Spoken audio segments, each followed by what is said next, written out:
एक टाइम मेरा पर्सनल जो मेरा केस स्टडी है 10,000 तक भी मेरा लाइव रियल टाइम विजिटर चला गया था। तो मिस्टर पवित्र, मुझे ये बताइए कि आप ब्लॉगिंग से मंथली या ईयरली कितना रेवेन्यू जनरेट कर लेते हैं? ओके, बहुत ही इंटरेस्टिंग क्वेश्चन है इनकम से रिलेटेड। आज का ये इंटरव्यू बहुत ही स्पेशल होने वाला है, क्योंकि आज हमारे साथ एक ऐसे मेहमान हैं जो कि ब्लॉगिंग के थ्रू लोगों को मोटिवेट करते हैं, जिनका ब्लॉगिंग में निश है कोर्स के ऊपर और जिसके डिमांड बहुत ज़्यादा है इंटरनेट के ऊपर, और उनका ब्लॉग भी काफ़ी फेमस है और वर्ल्ड वाइड लोग उनके ब्लॉग से मोटिवेशन लेते हैं। तो मैं स्वागत करता हूं मिस्टर पवित्र कुमार का। हेलो मिस्टर पवित्र कुमार, आपका स्वागत है मेरे चैनल प्रीतम नगरालय पर। Hello guys, thank you Pritam sir अपने चैनल में मुझे फीचर करने के लिए, मुझे बुलाने के लिए। मैं काफ़ी टाइम से आपको फॉलो करता हूं और जो भी आप सिखाते हैं एफिलिएट मार्केटिंग एंड एसईओ से रिलेटेड ब्लॉगिंग, उससे मैं काफ़ी सारी चीज़ सीखता हूं और अपने ब्लॉगिंग में यूज़ करता हूं। तो थैंक यू सर आपके चैनल में मुझे बुलाने के लिए। थैंक यू मिस्टर पवित्र। मुझे मालूम नहीं था कि आप मेरे चैनल को फॉलो करते हैं और मुझसे कुछ मेरे डिजिटल मार्केटिंग के जो वीडियोज़ जो आपके काम भी आते हैं। Thank you so much. So सबसे पहले मैं आपसे सवाल ये करना चाहूँगा कि आपने ब्लॉगिंग की शुरुआत कैसे की? आपको ब्लॉगिंग में एंट्री आपने कैसे ली और आपको कोर्स वाले निश का आइडिया कैसे आया, और क्या इस कोर्स के निश से पहले भी आप किसी और निश पर काम करते थे? सबसे पहले मैं आपको बताना चाहूँगा सर, मैंने अपनी ब्लॉगिंग जर्नी के स्टार्ट 2014 से 15 में स्टार्ट किया। मैं बीकॉम पास आउट करने के बाद इंटरनेट से बहुत रुचि रखता था, चाहे वो यूट्यूब हो, फेसबुक हो, स्क्रॉल करता था। मुझे ये नहीं पता था कि इंटरनेट में भी ऐसा कोई जॉब होता है जिससे फाइंड करके हम बेसिक इनकम बना सकते हैं, ऑनलाइन इनकम कर सकते हैं। तो वही एक दिन मैं गूगल स्क्रॉल कर रहा था और वहाँ पे मुझे एडवर्टाइजमेंट काफ़ी अच्छे मिल रहे थे कि डिजिटल मार्केटिंग सीखिए, ऑनलाइन मनी इनकम करिए। तो मैंने भी उस पर इंटरेस्ट लेना शुरू कर दिया कि ये आखिर है क्या और कैसे होता है। मैं भी इंटरनेट में घुसा रहता हूँ, बट मुझे पहले क्यों नहीं पता था। तो धीरे धीरे मैं चीज़ों के बारे में एक्सप्लोर करते गया। उसके बाद डिजिटल मार्केटिंग एक एजेंसी के साथ मैंने ज्वाइन किया और वहाँ से 2014 से 15 में मैंने डिजिटल मार्केटिंग का एक कोर्स प्रोग्राम सीखा कि कैसे होता है, कैसे गूगल पे काम होता है, कैसे फेसबुक काम करता है, यूट्यूब, ब्लॉगिंग, वेबसाइट बनाना, ये सारी चीज़ मैंने सीखा। ठीक है, उसके बाद उसी एजेंसी के थ्रू मुझे एक जॉब अपॉर्चुनिटी मिली कि as a social media executive company में मुझे जॉब मिला। वहाँ पे मैंने वेबसाइट, वहाँ का जो ब्लॉग मुझे दिया गया कि इस ब्लॉग को और सोशल मीडिया प्लेटफॉर्म को आप हैंडल करो। और हालांकि मैंने 6 महीना सीखा था चीज़ों को, बट डीपली नॉलेज मुझे उतना नहीं था। बट उस कंपनी की तरफ से मुझे काफ़ी सपोर्ट मिला और वहाँ पे मैंने सीखा सारी चीज़ों को कि कैसे चीज़ों को इम्प्लीमेंट करते हैं, राइट। तो ये सारी चीज़, उसके साथ साथ मैंने अपना खुद का एक वेबसाइट स्टार्ट किया। वो ब्लॉगिंग से रिलेटेड ही नीश था, हालांकि मैं उसमें काफ़ी सक्सेस नहीं हो पाया क्योंकि कॉम्पिटिशन्स, इतने हाई लेवल के कॉम्पिटिशन्स थे। और मेरे बचपन से ही जो रुचि था सर, वो शायरी, कोट्स, मोटिवेशनल थॉट्स, इस चीज़ में पोएम्स लिखना, इस चीज़ में काफ़ी मेरा इंटरेस्ट था। तो वहाँ के जो कंपनी की जो रिक्वायरमेंट होती थी कि अपनी सोशल मीडिया के पोस्ट पे उनको डेली बेसिस की बेस पे मंडे मोटिवेशंस हो या फिर किसी फेस्टिवल के इवेंट्स को कवर करना हो, तो इस तरीके के कोटेशंस और ये सारी चीज़ ढूंढना होता था वहाँ पे सर। ठीक है, तो मैं डिफरेंट ब्लॉगिंग वेबसाइट में जाता था और उनके लिए कोर्स फाइंड करता था। तो मैंने भी देखा कि ये भी वेबसाइट ऐसे ही बना हुआ है जैसा मैं ऑलरेडी इंटरेस्ट रखता हूँ, तो क्या मैं भी ऐसा सब चीज़ स्टार्ट कर सकता हूँ। तो धीरे धीरे आइडिया वहीं से जनरेट हुआ और मेरी ब्लॉगिंग का स्टार्ट वहीं से शुरू हुआ सर। ओके, बहुत ही बढ़िया और इंटरेस्टिंग जर्नी थी आपकी। और आपने क्या बताया कि किस तरह से आप पहले जॉब करते थे सोशल मीडिया मार्केटिंग के अंदर, और वहाँ से आपको एक आइडिया आया कोर्स की वेबसाइट पर काम करने का, राइट। तो मिस्टर पवित्र, मुझे बताइए कि क्या इस कोर्स वाले निश पर आपको कंटेंट क्रिएट करने की ज़रूरत पड़ती है, या ऑलरेडी जो इंटरनेट पर कोड्स अवेलेबल है उन्हीं कोड्स को आप यूज़ करते हो और किसी और तरीके से आप यूज़ करते हो अपनी वेबसाइट के ऊपर? सर, इस नीश में जो कंटेंट क्रिएशन की, जो कॉपी पेस्ट की बात करते हैं, ये एवरी टाइम हर ब्लॉगर मेरे को रीच करते हैं कि आप इस नीश में इतना कमाल कैसे करते हो, कि जब ये कोड्स इतने कॉपी होते हैं तो आपके कोड्स इतने यूनिक कैसे होते हैं। तो फर्स्ट ऑफ ऑल सबसे पहले मैं बताऊँगा सर, कोड्स कॉपी होते हैं बट 100% कोटेशन मेरे कॉपी नहीं होती है। किसी भी फेमस पर्सनैलिटी के बायोग्राफी को या किसी भी इवेंट्स को अगर कवर करना है तो वहाँ पे उस फेमस पर्सनैलिटीज़ के यूट्यूब वीडियोज़, उनके फेसबुक, उनके ऑटोबायोग्राफी बुक्स में उन्होंने किस तरीके से उस चीज़ को डिफ़ाइन किया है, तो उसके रिलेटेड मैं पहले उसको कोट्स में डिफ़ाइन करता हूँ। अभी पहले मैं करता था, बट अभी मेरे पास टीम है, वो टीम ये सारी चीज़ फाइंड करती है, राइट। उनके वीडियोस देखना, उनके बुक्स में से चीज़ें निकालना। 20% जो कोड्स हैं वो कॉपी होते हैं, बट 100% कोड्स कॉपी नहीं होते हैं मेरी वेबसाइट में। चाहे किसी दिवाली का या होली का इवेंट्स अगर मुझे कवर करना है तो वहाँ पे जो मेरे राइटर हैं वो अच्छे तरीके के विशेष कोड्स वो खुद लिखते हैं। और सेकंड चीज़ मैं बताना चाहूँगा, एक और तरीका है मेरे पास, जो जैसे मैं निकालता हूँ कोई भी इमेजेस अगर इंस्टाग्राम में है, वो कोड्स इमेजेस के रूप में हैं, तो उस इमेज के राइटिंग को मैं अपने वर्ड्स फाइल में लिखता हूँ, देन मैं अपनी वेबसाइट में पब्लिश करता हूँ। तो वो कोड्स जो है वो रिटर्न में गूगल में नहीं है, तो वो भी मेरे लिए एक यूनिक बन जाता है।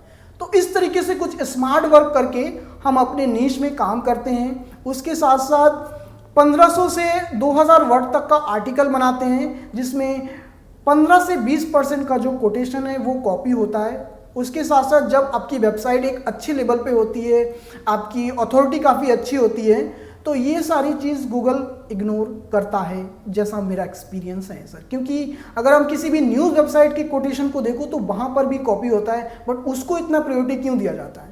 तो ये सारी चीज़ है, आप जैसे जैसे नीश में काम करते हैं उसकी चीज़ों के बारे में आपको पता चलता रहता है, और ऐसे ही काम करता हूँ सर। ओके, तो आपने बहुत ही बढ़िया तरीके से बताया कि आप जो ये कोड्स वाला जो निश है उस पर जब आप काम करते हैं तो पूरे के पूरे 100% कोड्स कॉपी नहीं होते हैं। आप बहुत सारे कोड्स को क्रिएट भी करते हैं। इसके अलावा भी आप जैसे बता रहे थे कि बुक्स पढ़ते हैं, वीडियोस देखते हैं, और आपके पास टीम है जो कि कोड्स को क्रिएट भी करती है। तो बहुत ही लोगों को बहुत अच्छा सीखने को मिला होगा आपके इस आंसर से। और जिन लोगों को कोड्स वाली वेबसाइट में इंटरेस्ट रहेगा, इस टाइप के कोड्स की वेबसाइट बनाने में, तो उन लोगों को बहुत अच्छा एक तरीका मिल जाएगा कि किस तरह से वो कोड्स वाली वेबसाइट पर काम करते हैं। और जैसे आपने बताया था कि जैसे कि आपकी जैसे अथॉरिटी बढ़ती है आपकी वेबसाइट की, तो गूगल इन सब चीज़ों को इग्नोर भी करने लगता है, राइट। तो मुझे ये बताइए कि इस निश में जो कोड्स वाला निश है उसमें सक्सेस के क्या चांसेस हैं, और इस निश में मोनेटाइजेशन के क्या क्या ऑप्शंस अवेलेबल हैं? सर, इस नीश में मैं पिछले 6 साल हो गया इस नीश में मैं वर्क कर रहा हूँ, तो सक्सेस के चांसेस तो बहुत है। जो भी न्यूबी ब्लॉगर होते हैं वो इस नीश को ही सबसे पहले चूज़ करते हैं कि शायरी, कोट्स और थॉट्स, इवेंट्स, इस तरीके से।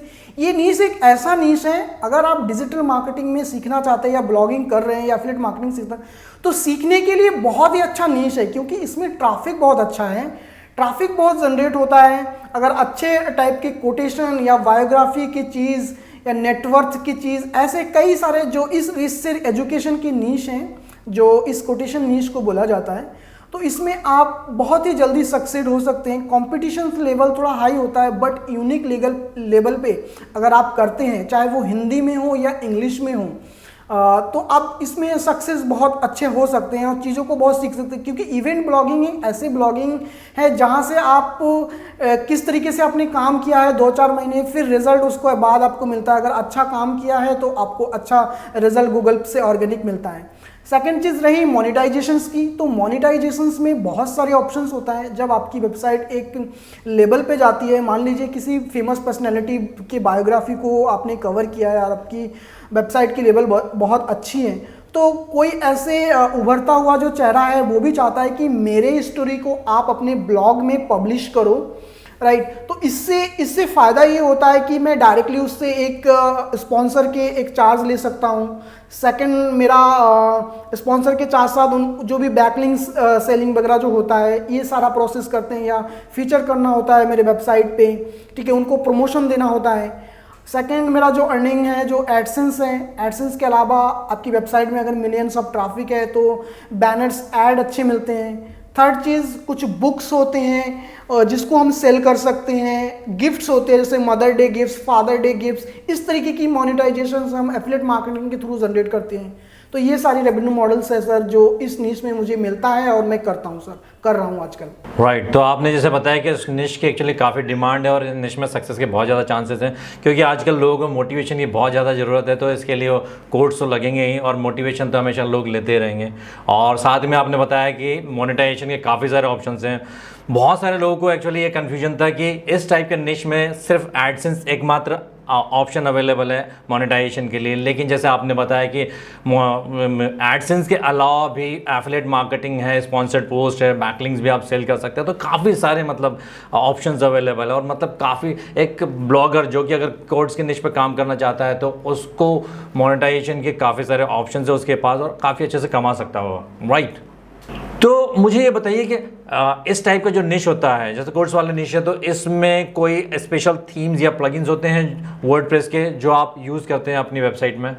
बिल्कुल सर, इस तरीके के जो कोटेशन ब्लॉग है उसकी डिज़ाइनिंग पैटर्न बहुत अच्छी होनी चाहिए ताकि जो यूज़र इंगेजमेंट है वो आपकी वेबसाइट के साथ बना रहे। तो मेरा पर्सनल जो एक्सपीरियंस है वो जॉक्स नाम का जो थीम है, जो वर्डप्रेस का जॉक्स थीम है, ये पेड थीम है जिसमें मुझे काफ़ी सारे ऑप्शंस मिलते हैं एज ए कोर्स ब्लॉगिंग करने का। वेबसाइट का लुक एंड फील भी एक न्यूज़ वेबसाइट की तरह दिखता है। एसईओ ऑप्टिमाइजेशन थीम है, ये सारी चीज़ मुझे बेनिफिट मिलता है। प्लगइन जो मैं यूज़ करता हूँ सर, स्कीमा यूज़ करता हूँ जो पेड प्लगइन है। उसके साथ साथ एक प्लगइन है स्मॉल पुल कोट करके, एक प्लगइन है जिससे मैं कोट्स को डिज़ाइन करता हूँ। अगर आप मेरी वेबसाइट में कोटेशन के कोट्स को देखें तो वहाँ के एक ग्रीन कलर का एक पट्टी आता है। तो कोट्स को एक तरीके की डिज़ाइन करने का पैटर्न है, वो यूज़र एक्सपीरियंस अच्छा बढ़ता है। उसके साथ साथ मोबाइल ऑप्टिमाइजेशंस के लिए भी मैंने बहुत सारा काम किया हुआ है, उसका भी पेड है। तो पेड में जब आप जाते हैं आपकी ऑप्शंस आपको बहुत सारे मिलते हैं, साथ ही साथ आपकी रैंकिंग स्कोर भी बढ़ती है। तो ये सारा चीज़ काम करते हैं। उसके साथ साथ आपकी होस्टिंग, ये सारी चीज़ रहता है जिससे वेबसाइट को अच्छा स्कोर भी मिलता है और गूगल में अच्छे तरीके से रैंक भी होते हैं। काफ़ी सारे और प्लगइन्स हैं, ठीक है, जिसको मैं बताना चाहूँगा। जैसे योर होस्ट का प्लगइन मैं यूज़ करता हूँ, WP रॉकेट है, ठीक है, सोशल प्लगइन में सोशल स्नैपचैट है। तो ये सारी प्लगइन्स को मैं यूज़ करता हूँ और अपनी वेबसाइट को अच्छे से सेटअप करके रखा हूँ सर। ब्लॉगिंग के अलावा भी और कोई ऑनलाइन बिजनेस है आपके या कोई एक्टिविटी है जिससे आप रेवेन्यू जनरेट करते हैं? ब्लॉगिंग के साथ साथ मैं एसईओ में काम करता हूं। तो पिछले 3 से 4 साल मैंने एसईओ इंडस्ट्री में काम किया हुआ है बहुत अच्छे ब्रांड कंपनी के साथ। राइट, तो एसईओ कंसल्टिंग की सर्विसेज भी मैं प्रोवाइड करता हूं। उसके साथ साथ मेरा फॉर्म है उसके साथ साथ मेरा एक फॉर्म है माई एडवर्टाइजमेंट, जिसमें हम कॉमर्शियल्स एड्स बनाते हैं जिसको प्रमोशन करना है। ये सारी चीज़ वर्क करते हैं। साथ ही साथ अगर किसी को डिजिटल मार्केटिंग सर्विसेज की भी रिक्वायरमेंट है तो वो भी हम प्रोवाइड करते हैं। मेरी जो वेबसाइट है वो माई एडवर्टाइजमेंट करके वेबसाइट है जिसमें हम ये सारी सर्विसेज प्रोवाइड करते हैं। तो जैसे कि आप ब्लॉगिंग में इतने सालों से हैं, तो क्या आप बता सकते हैं कि ब्लॉगिंग का क्या फ्यूचर है, कितना पोटेंशियल है आगे जाके? सर आज के टाइम में सर सारी चीज़ डिजिटल हो रही है। जब 2014 में मैंने अपनी ब्लॉगिंग करियर स्टार्ट किया था तो मुझे भी पता नहीं था कि इस किस बूम लेवल तक जाएगी। तो आज के टाइम में डिजिटली चीज़ इतना बढ़ रही है, चाहे वो एजुकेशन में हो, हेल्थ में हो, सारी चीज़ में चीज़ें बढ़ रही है। तो ब्लॉगिंग का जो स्कोप है वो बहुत ही बढ़ रहा है और बढ़ने भी वाला है। ठीक है, पिछले 6 साल से मैं कर रहा हूँ तो किस तरीके से चीज़ें ग्राफ ऐसे जा रहा है तो वो हमें पता है सर। तो अगर आप एक न्यू वे ब्लॉगर है यार, अगर आप सीखना चाहते हैं तो ब्लॉगिंग इस इंडस्ट्री में आइए, अपने नीश से रिलेटेड चीज़ें स्टार्ट कीजिए, जिसमें आपका पैशन हो, इंटरेस्ट हो, वो सारी चीज़ आप इंटरनेट पे लेके आइए और बहुत ही अच्छा कर सकते हैं आप ब्लॉगिंग नीश में। ओके, तो जैसा बताया कि आपके अकॉर्डिंगली ब्लॉगिंग का बहुत ज़्यादा स्कोप है फ्यूचर में भी और कंटिन्यूस इसका स्कोप बढ़ ही रहा है। और अगर किसी को ब्लॉग स्टार्ट करना है तो अपने पैशन और इंटरेस्ट को ध्यान में रख के उन्होंने स्टार्ट करना चाहिए। बिल्कुल सर, उनका पैशन सर, क्योंकि उससे रिलेटेड ही चीज़ अगर वो ध्यान रखते हैं तो वो जल्दी सक्सेस हो पाएंगे। क्योंकि अगर आप देखते हैं कि वो भी वो कर रहा है कि यार उसमें आपका इंटरेस्टेड नहीं है तो आपका टाइम भी वहाँ पे ख़राब होगा ना। तो इसलिए आपकी इंटरेस्ट से चीज़ों को ढूंढिए और इंटरनेट पे उसको ब्लॉगिंग के थ्रू या फिर वीडियो के थ्रू अगर आप प्रोवाइड करते हैं तो जल्दी ही आपको सक्सेस मिलेगा उस लाइन में। राइट, जैसा कि आपने बताया कि ब्लॉगिंग में टाइम लगता है और ब्लॉगिंग में सक्सेस पाने के लिए टाइम लगता है, तो पेशेंस रखना बहुत ज़्यादा ज़रूरी होता है, और वो आप तभी रख सकते हैं जब आप अपने निश, आपका जो निश है वो आप अपने इंटरेस्ट के निश पे काम कर रहे हो या अपना जो पैशन है उसको फॉलो कर रहे हो। अगर कोई ब्लॉगिंग स्टार्ट करना चाहता है तो आप क्या एडवाइस दोगे उसे सक्सेसफुल होने के लिए? अगर आपको ब्लॉगिंग में सक्सेस होना है तो मेरा 2 मंत्रा है जो मैं हमेशा बताता हूँ सोशल मीडिया पे, कि 2 डी जो आप हमेशा याद रखना, एक है डिसिप्लिन और एक है डेडिकेशंस। ये दोनों चीज़ को अगर आप फॉलो करके आप ब्लॉगिंग में करते हैं तो आपको जल्दी ही उस लाइन में, ब्लॉगिंग इंडस्ट्री में सक्सेस मिलेगा। तो जैसा कि आपने बताया कि 2 डी आपके लिए बहुत ज़्यादा यूज़फुल है अगर आपको सक्सेसफुल लेना है। तो पहला है डी का मतलब डिसिप्लिन और दूसरा है डेडिकेशन, राइट। तो अगर कोई बिगिनर है जो कि ब्लॉगिंग स्टार्ट करना चाहता है तो कौन सी वेब होस्टिंग कंपनी आप उसके लिए रिकमेंड करोगे? अगर कोई भी बिगिनर ब्लॉगिंग स्टार्ट करना है तो उसके अपने वेबसाइट को लॉन्च करने के लिए एक होस्टिंग की ज़रूरत पड़ती है।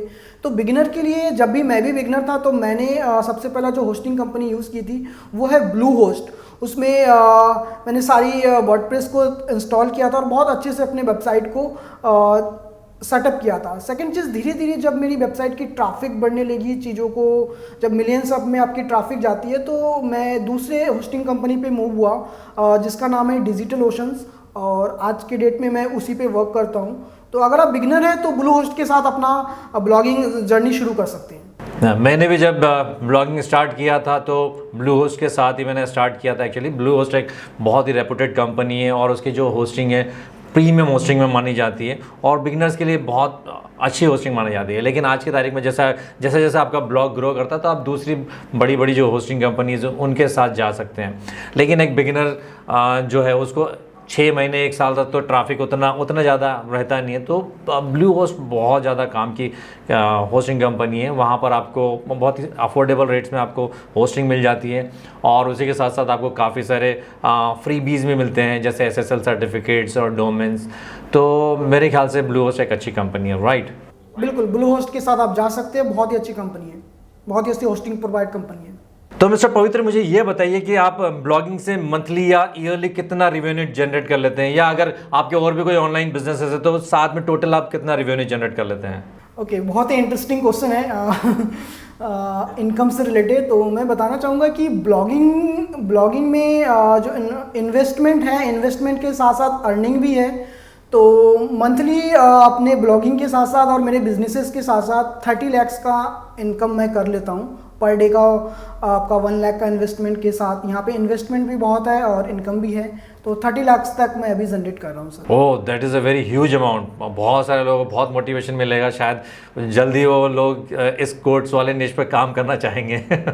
सर, कोर्स के नीच के साथ साथ दूसरा भी हमारा जो बिजनेस है उसको भी मैंने मिला के बोला है। अच्छा, तो ये आपका टोटल मतलब ये टोटल ऑफ चीज़ें हैं जो मैंने बताया है। ओके, फिर भी काफ़ी ज़्यादा है। तो क्या इस टाइप के निश में भी एसईओ करने की ज़रूरत पड़ती है? आप क्या एसईओ करते हैं आपकी वेबसाइट के लिए, और करते हैं तो किस टाइप का एसईओ करते हैं? तो फर्स्ट ऑफ ऑल एक कोटेशन से, मैं एक कोट से स्टार्ट करना चाहूँगा कि एसईओ क्या है। कि SEO is a not a magic और luck, it's a your long term hard work and your investment. तो एसईओ इंडस्ट्री में रह के, एसईओ में रह के मैंने ये चीज़ को सीखा है, कोई ये शॉर्ट टर्म गेम नहीं है। अगर आप किसी क्लाइंट को भी सर्विस देते हैं या अपने लिए देते हैं, कई सारे ऐसे लोग हैं जो प्रॉमिस करते हैं और उस चीज़ को खरा नहीं होता है। एसईओ शॉर्ट टर्म गेम नहीं है, एक लॉन्ग टर्म गेम है। और एसईओ में आपको पेशेंस रखना पड़ता है, क्योंकि हम धीरे धीरे जैसे कीवर्ड से related on page of page पे काम करते हैं, वैसे ही हमारी वेबसाइट की रैंकिंग बढ़ती है।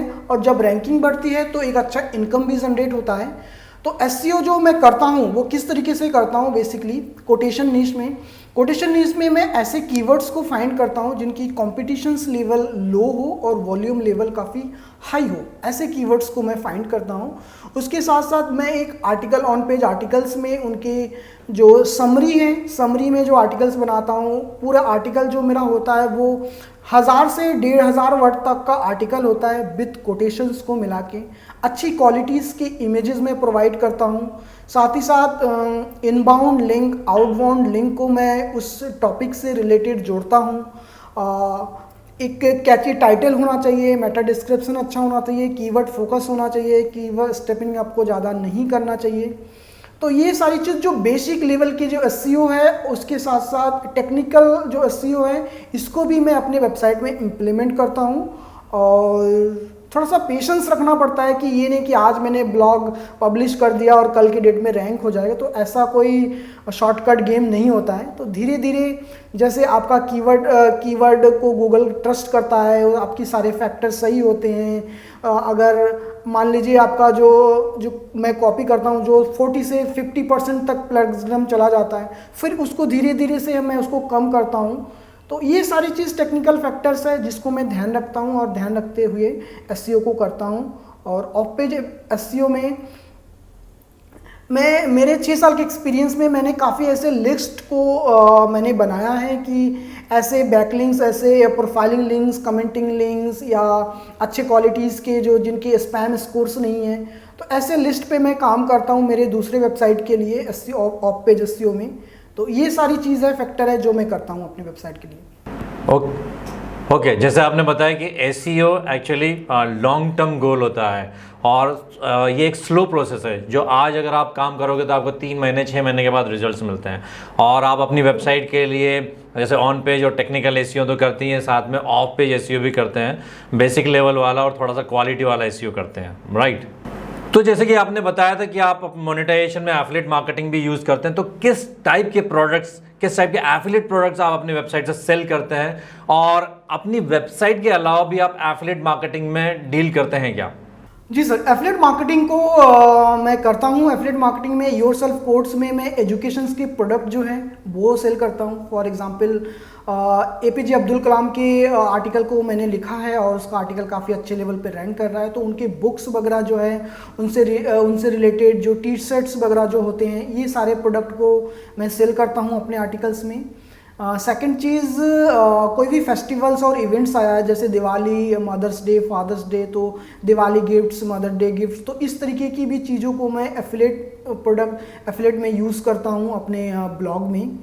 और उसके साथ साथ मेरा दूसरा वेबसाइट है जो मैंने फर्स्ट स्टार्ट किया था, वो है ब्लॉगिंग से रिलेटेड नीश है वो, जिसमें मैं एडसेंस से नहीं करता हूँ, ओनली केवल एफिलिएट मार्केटिंग करता हूँ। वो है ब्लॉग दादा करके, BLOGDADA दादा। एक्चुअली मैं बंगाली हूँ तो दादा से रिलेटेड वर्ड मैंने यूज़ किया और मुझे ये डोमेन मिल भी गया था।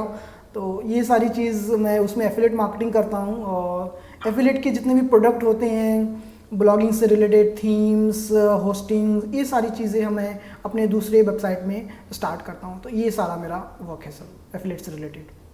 ओके, तो जैसा आपने बताया कि आप अपने काफ़ी सारी एफिलिएट प्रोडक्ट्स को सेल करते हैं अपनी वेबसाइट के थ्रू, और अदर वेबसाइट्स भी हैं जैसे ब्लॉग दादा है, वहाँ से भी आप प्योरली एफिलिएट मार्केटिंग के प्रोडक्ट्स को ही प्रमोट करते हैं, राइट। तो आपने जैसे बताया कि आप अपनी वेबसाइट योरसेल्फ कोड से इवेंट ब्लॉगिंग करते हैं, तो बहुत सारे लोगों को एक्चुअली इवेंट ब्लॉगिंग हो सकता है कि उनके लिए नया वर्ड हो, नया टर्म हो।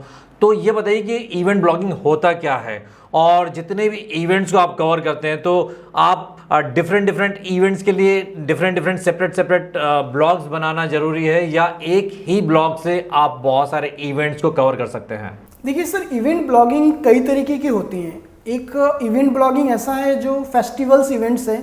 सेकेंड इवेंट ब्लॉगिंग है बर्थडे इवेंट है, ठीक है, जिससे हर किसी का बर्थडे आ रहा है या फिर फेस्टिवल्स हो रहे हैं, राइट। और थर्ड इवेंट ऐसा है जैसे IPL का कोई इवेंट्स है या फीफा वर्ल्ड कप का कोई इवेंट्स है, राइट। तो इस तरीके के इवेंट्स करने के लिए हमें सेपरेट टाइप की वेबसाइट स्टार्ट करनी चाहिए, क्योंकि मैं अगर एक कोटेशन से रिलेटेड, एजुकेशन से रिलेटेड अगर इवेंट्स ब्लॉगिंग चला रहा हूँ तो मैं वहाँ पे फीफा वर्ल्ड कप या IPL को टारगेट नहीं कर सकता।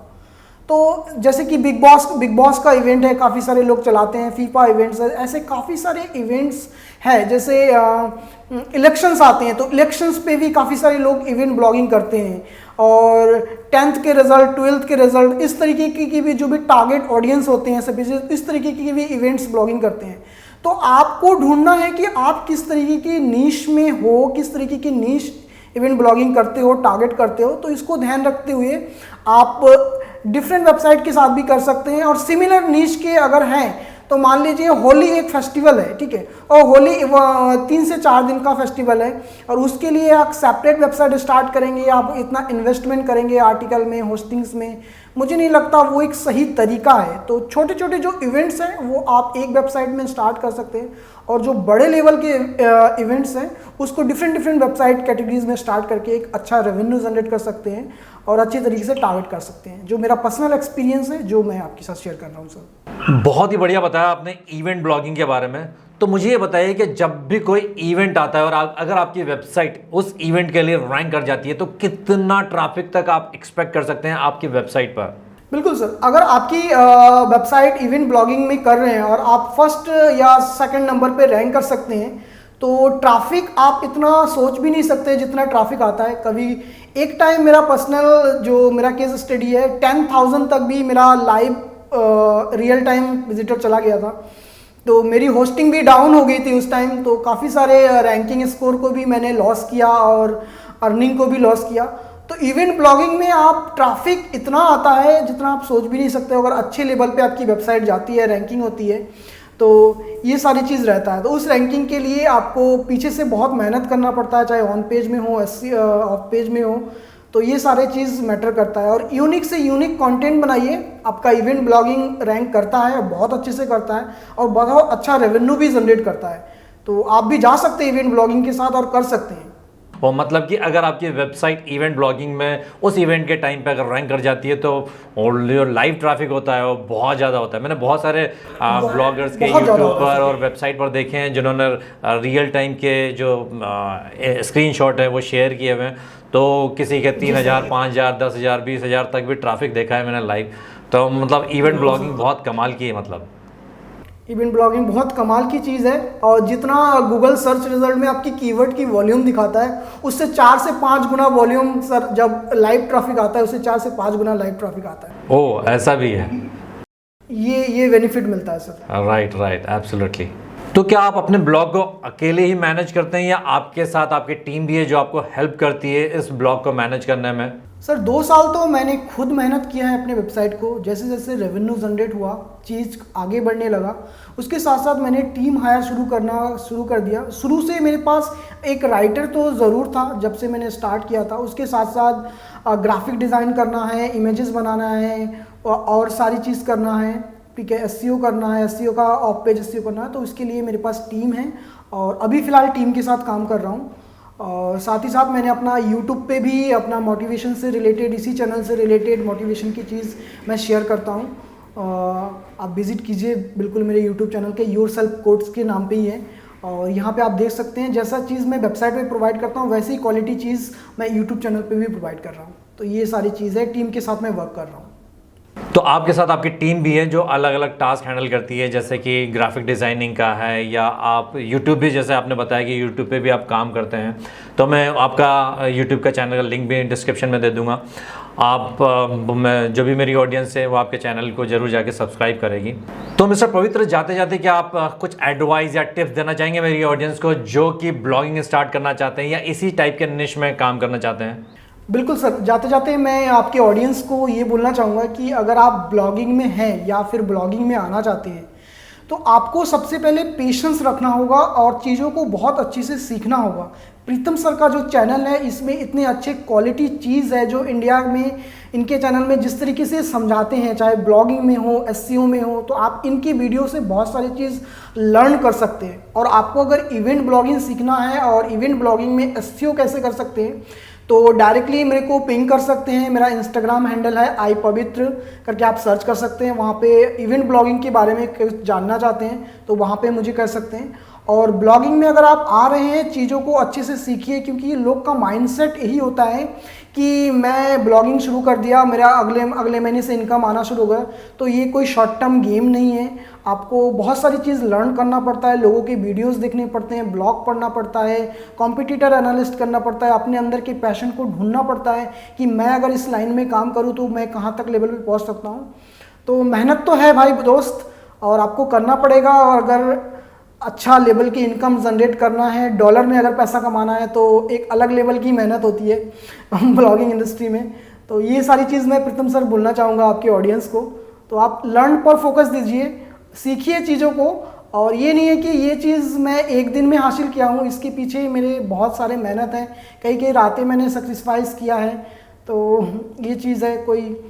तो आप भी अगर आ रहे हैं ब्लॉगिंग में तो चीज़ों को सीखिए और प्रीतम सर की वीडियोस को देखिए। इन्होंने बहुत ही क्वालिटी इन्फॉर्मेशन शेयर करते हैं एफिलिएट मार्केटिंग से रिलेटेड हो।